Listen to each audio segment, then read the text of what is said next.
What's going on, guys? So today I'm back to talk about Starfield and a recycled talking point that's been brought back up again. Now at this point, I really don't understand why anybody would be bringing it up, which is people who seem to have an issue, or at least they claim they have an issue with the 1,000 planets in Starfield. Now, the reason I say it makes less sense now than it ever has before to bring this up is because now we know that the campaign alone, without any side quests or going anywhere near the 1,000 planets, is anywhere from 30 to 40 hours. So that's not doing a lot of extra stuff. That's, just doing just the story. That's it. It's 30 to 40 hours. So what exactly is the issue with the 1,000 planets? I mean, it's already been said like countless times that the 1,000 planets are options. You don't need to go to any of the planets. You can scan the planets to see what's on the planets, to see if there's anything of interest to you. And if not, you just keep it moving. Now, Todd Howard actually revealed something that's very interesting to me that makes scanning the planets, in my opinion, more worthwhile. He said in an interview with Kind of Funny Xbox, it's Kind of Funny Xbox something, I forgot what the name of it is, but Kind of Funny, they're known for having the PlayStation podcast, but now they have an Xbox podcast, and Todd Howard was doing an interview on there, and he basically said that scanning the planets and getting the data from the planets, he was saying that data is actually worth credits, like in-game money. And they're creatures surveying a planet, like discovering all of the flora and fauna and resources. Planets also have traits, usually geological things that are inherent to that planet, and uncovering those. And if you fully survey a planet, that data is actually worth a lot of money, credits in the game that you can sell. So there's a whole part of the game that's really just doing that. Okay, now that I listen to him again, it sounds like, because I do know that you can scan the planets while you're over the planet in space, and you can get certain data and information. Now, I don't know if that data is going to be of value. It's data. I don't see why not. But what I'm guessing is that if you want to get the really valuable data, it does look like you're going to have to land and get down there and scan the creatures up close, and the plants, and whatever sorts of other resources and information that you can get about that planet. Like if you can land and actually go down there on foot, like the information and the data that you would get will be more valuable. And that makes a whole lot of sense, but that's easy money. So a lot of people are going to be doing this. So I understand that a lot of people aren't interested in it, but I think it's dishonest to keep asking, why the 1,000 planets? We have all sorts of games out here. Like, we have games where you do nothing but things just like that. They say that Starfield is really about 5 or 6 different games because of the different things that you can do, and don't even get involved in the story or any combat at all whatsoever. So they're saying that, like, with building bases and making money from hiring people to work the bases and produce different things for you. They're saying that and it sounds like that would be a game in itself. Like, you could just, I don't know, I guess try to get rich or something, become an entrepreneur in the game. But anyway, we're going to find out all of that really soon. But I don't know, man. It just sounds weird to keep asking, like, why the 1,000 planets? There was one YouTuber that was even asking, wow, the guns, what's going on with the guns? I'm not going to call any names because you guys know I don't do that, but I'm sure you probably heard about it already anyway. They've been skull dragging him all over social media, but that's ridiculous. You've gotten so desperate. Now you're asking why all the guns? I mean, come on.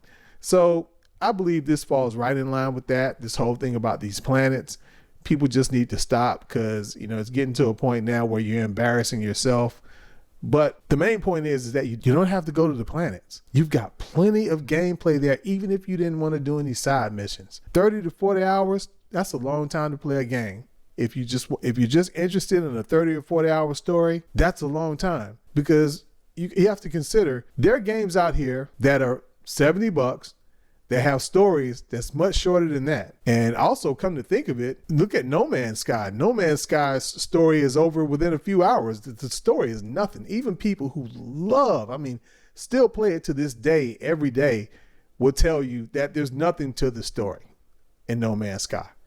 So there's plenty to do here without scanning the planets. This whole thing with the 1,000 planets, man, I can tell you right now, I'm so convinced that this is a fake concern. And people just keep bringing it up. Like, I was, conversing with some people on Twitter, and they had nothing to say once I told them. I just say, hey, look, you don't need to go to the 1,000 planets. You can totally just ignore them. And they talk about how barren they are and all of that. And I said, look, in No Man's Sky, most of those planets are barren. There's nothing on those planets. In real life, out in space, planets are barren, at least the ones that, we've been able to explore so far.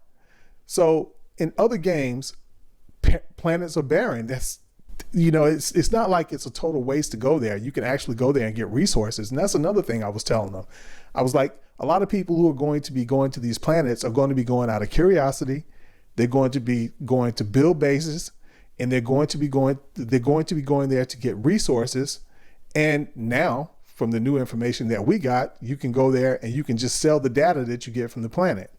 So enough with this whole 1,000 planets thing. I mean, unless you're just one of those people who are concerned because maybe you feel like you won't have the willpower to ignore the planets, like maybe your curiosity will be so strong, you'll just feel like you have to go to those planets.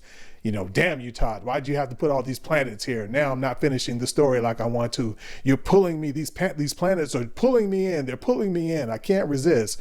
Like the planets are like crack or something, But if that's the case, if you, and I forgot who it was. Somebody was on one of the podcasts who was saying that they don't like games like that because of that. He admitted that, I think it was Xbox Era, I think it is. But anyway, the guy was saying that he doesn't like playing games like that because he does get sidetracked. He said, if it's a lot of things to do, especially if the particular game is known for making, interesting side quests, he's saying he does do that. He starts doing all this stuff, he gets off track, and he doesn't finish the story. So he said he doesn't like playing games like that. And not that he has anything against games like that, but for him personally, he just doesn't play them because he likes to kind of stick with the narrative, stick with the story, and finish the story. Okay, but if that's you, that's not a problem with Starfield, and there's no excuse for you still saying you're wondering why it has to have 1,000 planets. It has 1,000, okay? There's nothing you can do about it. So just stay away from the planets, play the 30 or 40 hours of gameplay, and maybe every now and then go out and scan a planet and get some data and come back and sell it so you can make some money. Maybe knock out a few, one or two side quests, because some of the side quests in there, I would say, do your research. If you don't mind spoilers, but you don't have to get spoilers, but you can kind of do research to find out what are the top side quests in there. Then you do those. All right. And then you're going to end up having anywhere from 50 to 60 hours of gameplay. Boom. There you go. So don't worry about the 1,000 planets. And for those of you, man, who aren't even worried about this, I'm sorry, but I just been on Twitter, man. It's just so many people still bringing up the 1,000 planets. It's ridiculous. Like I say, I guess they're due to bring this subject up again, probably one more time at least before the game is released. And I don't know, at that point, I'm so tired of it now. I may not even say anything, because, the game will be to a point where it's about to release, and then everybody will, see what's up from there. But anyway, guys, I just wanted to make a quick video. This is not going to be long. I just wanted to bring that up in case somebody is genuinely hearing about these 1,000 planets, because guys, we do have casuals out here and they hear this stuff. So I feel like for the casuals, for the people who may not have ever heard of the 1,000 planets before, and you were on Twitter today, you're seeing all these people making these posts, they seem like PlayStation fanboys, to be honest with you. I don't know, but a couple of them just might hate, Bethesda for some reason, or Todd Howard. That's not unusual either, unfortunately. But anyway, I'm basically making this video for the people who honestly may be hearing this for the first time, and you may be concerned about it, but don't be concerned. If exploration isn't your thing, you don't have to do it. It actually isn't old news. And if you hear anybody bringing it up, if they're real gamers and they really play games, I can tell you right now, they're being fake. They know they can stay away from those planets.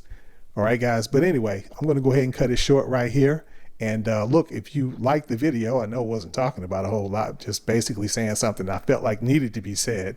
Like the video, and if you're not subscribed, go ahead and take care of that and get subscribed. So take care of that too. But anyway, guys, as usual, stay safe.